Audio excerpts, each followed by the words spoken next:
Have you ever noticed how some people will do anything to stay in the spotlight, no matter the cost? Imagine a charity event meant to honor our brave veterans being overshadowed by two individuals with no real connection to the cause. Yes, we're talking about Prince Harry and Meghan Markle. This video takes a closer look at their controversial involvement in the upcoming Invictus Games in Canada. From their extravagant demands for luxury accommodations and security to a jaw-dropping $5 million payout for a celebrity performance, it's becoming clear that the focus is shifting away from the veterans. But why do they keep pushing themselves into the center of attention, even at the expense of resources meant for true heroes? Is this just another publicity stunt to keep their names in the headlines? Or is there something more at play? Stick around, because what we're about to reveal might just change the way you see them forever. But first, don't forget to hit that like button, subscribe, and share your thoughts in the comments. Let's talk about the Invictus Games, a powerful event created to honor veterans, celebrate their resilience, and recognize their courage. It's meant to be a time when we uplift those who have sacrificed so much for their countries. But here's the real question. Is that still the case? Or has the event become a platform for something entirely different? When Prince Harry and Meghan Markle announced their attendance at the upcoming Invictus Games in Canada, the public's reaction was far from welcoming. And this isn't just criticism from a handful of people, it's a much bigger issue. Across Canada, including within the veteran community, many have expressed frustration over their involvement. The idea of Harry and Meghan being treated like royalty, despite no longer being working members of the royal family, has struck a nerve. Let's take a moment to consider what this means. The Invictus Games, founded by Prince Harry to support and uplift veterans, was always meant to shine a spotlight on the true heroes, those who served and sacrificed. But is that focus shifting? But what has the Invictus Games truly become? Is it still about the athletes and their incredible journeys? Or has it turned into a spectacle centered around Harry and Meghan drawing attention to their personal lives, their family, and their brand? Think about the optics here. This is a couple who stepped away from royal duties, claiming they wanted a private life in California. Yet, when it suits them, they appear at high-profile events, expecting VIP treatment, top-tier security, and special accommodations often at the taxpayer's expense. It raises the question, have they ever really left the royal spotlight? And here's the real issue: many believe their presence at the Invictus Games is taking away from the very people it was created to honor. Instead of veterans being front and center, Harry and Meghan seem to be the ones making headlines. But the controversy doesn't stop there. Reports suggest they plan to bring their children along, despite keeping them largely out of the public eye until now. Could this be another carefully planned PR move to make their family appear more relatable? Or is there something else at play? Is this a sincere effort to support the Invictus Games, or just another calculated move to stay in the media spotlight? As expected, the backlash has been swift. Veterans, the very people who fought for the freedoms Harry and Meghan now enjoy, are speaking out. They have always been the heart of this event, the reason it exists. But now, many feel pushed aside by a couple who seems more focused on shaping their own narrative than truly honoring those who have served. And here's where things get even more complicated. Some argue that while the Invictus Games started with noble intentions, they may now be turning into just another platform for Harry and Meghan to stay relevant. The real question is this still about supporting veterans? Or has the event become another PR tool for a couple that struggles to step away from the spotlight? What do you think? Are Harry and Meghan using this event to push their own agenda? Or is their involvement truly about honoring the veterans? Let's hear your thoughts. Should the Invictus Games remain focused on the veterans who truly need support? Or is it time for people to ease up on Harry and Meghan for simply trying to stay in the public eye? I'd love to hear your thoughts. Are they making the right choice? Or is this just another instance of them taking the spotlight away from the real heroes? Drop your comments below and let's discuss. Now, let's turn our attention to Meghan Markle, the woman who has dominated headlines ever since she stepped into the public eye. But here's the thing. It's not just the media coverage that raises eyebrows. It's her actions. And not just a few isolated incidents, but a repeated pattern of behavior that seems to go beyond the ordinary. The real question is, what is she truly after? And how far will she go to keep herself at the center of attention? Think back to some of her most talked about moments. One that stands out to many is her behavior at the Dusseldorf Games. Reports suggest she arrived uninvited and, according to witnesses, completely took over the event. At the Dusseldorf Games, Meghan Markle didn't just attend, she dominated.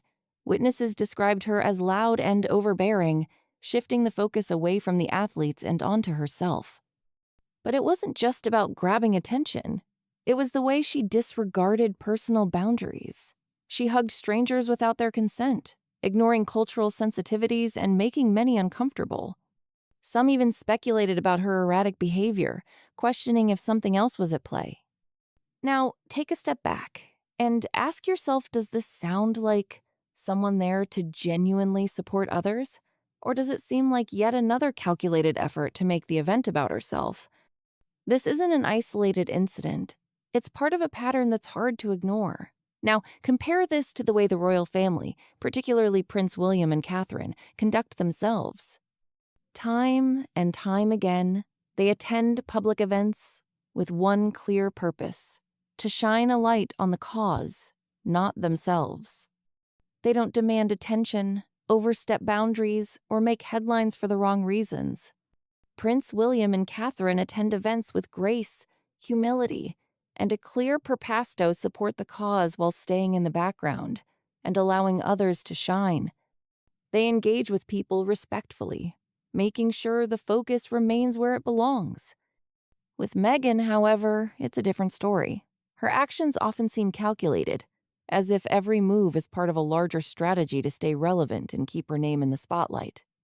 Consider how she insists on making public appearances alongside Harry, yet frequently becomes the main attraction.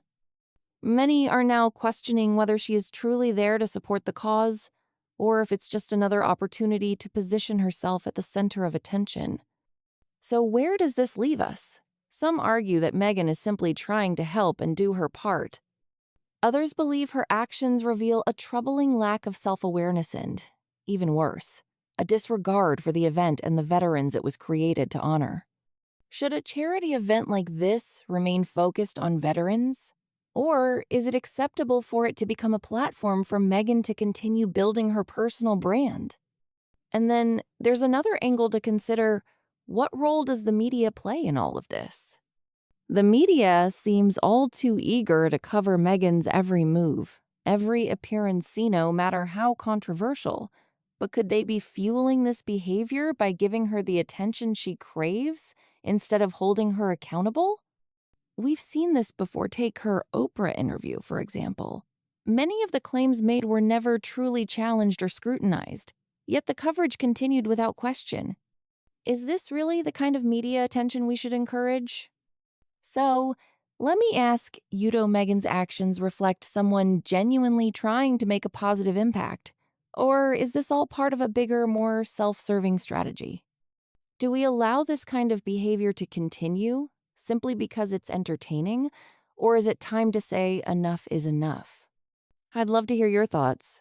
Is Meghan's behavior just a case of someone not understanding boundaries? Or is there something more calculated happening here? Drop your opinions in the comments below. Now, let's shift gears to something else that's raising eyebrows: the reported $5 million payment for Katy Perry to perform at the Invictus Games. Think about that $5 million for what? A single performance at a charity event meant to honor wounded veterans. Let's take a step back. The Invictus Games were created to celebrate the strength and resilience of injured service member heroes who have sacrificed so much. These are individuals who have faced unimaginable challenges in service to their countries. Shouldn't the focus be on them? Yet, here we are, discussing a pop star's involvement, with reports of a staggering $5 million payment. That raises an important question: why? Isn't this money being used to directly support the veterans? Why is it being spent on a celebrity performance? Some might argue that Katy Perry's star power will bring more viewers and media attention to the event, But at what cost? While it's true that celebrities can help raise awareness, does that justify such an enormous expense? Just think $5 million could fund countless programs for the athletes, provide better resources for their recovery, or offer more opportunities for those who truly need support. Instead of supporting veterans who truly need it, a large chunk of that money is reportedly going into a pop star's pocket. How does that sit with you? Now, let's not forget Canada has plenty of talented artists who would likely be honored to perform for far less. Think of Michael Bublé, Celine Dion, Shania Twain, or Bryan Adams, just to name a few. These are household names in Canada, artists who represent the spirit and pride of the country. They aren't just performers, they are cultural icons. Yet, instead of showcasing Canadian talent, the event is bringing in an American pop star at an astronomical cost. So, is this really about honoring veterans, or has it become more about the spectacle? Of course, there's another perspective to consider. Some might argue that high-profile performers like Katy Perry help bring attention to the cause. Her star power could attract a bigger audience, boost donations, and increase visibility for the Invictus Games. But here's where things get complicated if the event is truly about helping veterans. Should it have to rely on celebrity performances and Hollywood-style glamour to raise funds? Shouldn't the focus be on the athletes and their incredible stories? If millions are being spent on a celebrity performance, are we losing sight of the very people this event is meant to honor? Let's take a broader look at charity events like this. Historically, many charity performances were done with little or no compensation, with artists donating their time for the cause. Organizations like the USO, for example, have long relied on entertainers volunteering their talents to boost the morale of soldiers without demanding massive paychecks in return. The idea behind charity events has always been simple. The cause should take center stage, not the entertainers. The more money that goes to performers, the less there is for the actual people in need. So, what does this mean for the Invictus Games? It raises important questions about how these events are managed and whether they are staying true to their original mission. Are organizers making the best use of their resources? Or is celebrity status being prioritized over the veterans they set out to support? At this point, you might be wondering, why isn't anyone speaking up about this? Why isn't the media questioning the absurdity of a $5 million payment for a single performance? After all, this isn't just any event. It's a charity meant to raise money for those who have sacrificed so much. Shouldn't those funds be allocated more responsibly? That brings us to a bigger question, though. You think it's fair to pay a celebrity this kind of money for a charity event performance? Should the focus remain on the veterans and their inspiring stories? Or is it justifiable to spend millions on high-profile performances to boost the event's visibility? As these decisions unfold, it's important to keep asking whether the money is truly benefiting those who need it most. What do you think? Should the funds be used more wisely? Or is a performance like Katy Perry's worth the price? Share your thoughts below. Let's keep this conversation going because this discussion matters. This isn't just about one celebrity's paycheck, it's about the future of charity events and whether they are truly serving the people they're meant to help. Now, let's talk about something that might hit closer to home. How much are we really willing to spend to protect celebrities, especially those who no longer hold any official role? Specifically, let's look at the cost of security for Harry and Meghan and the use of public resources to ensure their safety at events like the Invictus Games. Think about this. When tax dollars are spent, people generally expect them to go toward things that benefit the public, like healthcare, education, infrastructure, or even veteran support, the very cause the Invictus Games was created to champion. But now, there's a serious question to consider. Should Canadian taxpayers be footing the bill for Harry and Meghan's security, given that they are no longer working royals? For years, Harry and Meghan have spoken about wanting privacy. Harry and Meghan have spoken at length about wanting privacy, a break from the constant spotlight. Yet, every time they attend an event, they arrive with an entourage and a hefty security bill. So why should the public be responsible for covering the cost? Should taxpayers really be paying to protect two individuals who stepped away from royal duties and no longer have the responsibilities that typically warrant such security? Some argue that, as former royals, they might still face threats, making security a necessity. But let's be clear, they voluntarily left those roles. Despite insisting on their independence, they still seem to want the perks of royal status without the obligations that come with it. Is it fair for Canadian taxpayers to bear the burden of their protection, especially when they no longer serve in any official capacity? Consider this: when other high-profile individuals travel, they pay for their own security. Celebrities who attend major events handle their own arrangements. Why should this situation be any different? Agencies come with a significant price tag. These are real expenses that add up quickly. So the question remains, why should public money be used to ensure the comfort and protection of two individuals who no longer serve in any official capacity? Other high-profile figures, whether celebrities or business leaders, handle their own security costs when attending major events. Why should this situation be any different? Are Harry and Meghan entitled to special treatment simply because of their past royal connections? Let's also not forget that these funds your tax dollars could be put to much better use. Instead of covering the security costs of private individuals, shouldn't that money go towards supporting the very veterans the Invictus Games was created to honor? It could help fund programs for injured service members or provide additional resources for the athletes competing. If public funds are being spent, they should support the true mission of the Games, not the personal needs of two people who chose to step away from royal duties.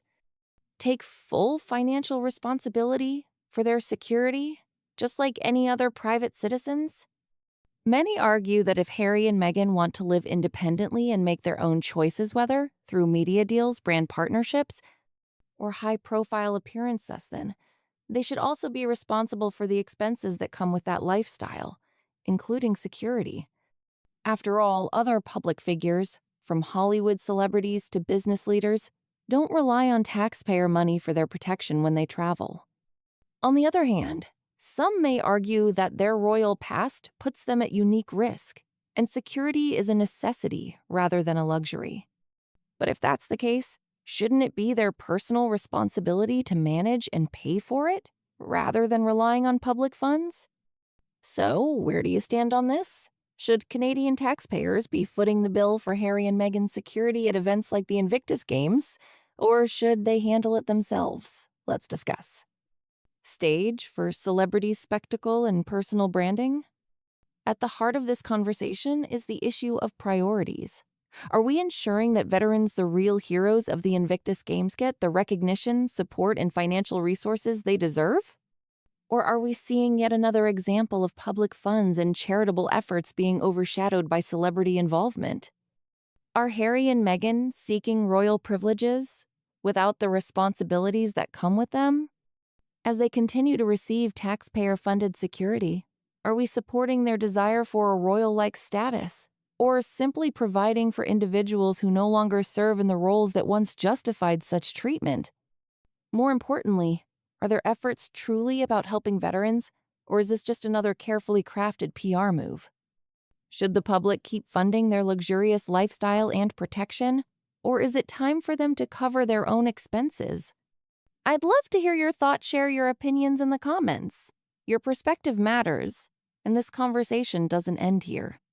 If you enjoyed this discussion, don't forget to like this video and subscribe for the latest updates on the royal family. Stay tuned, there's so much more to come. Thanks for watching, and I look forward to hearing what you think.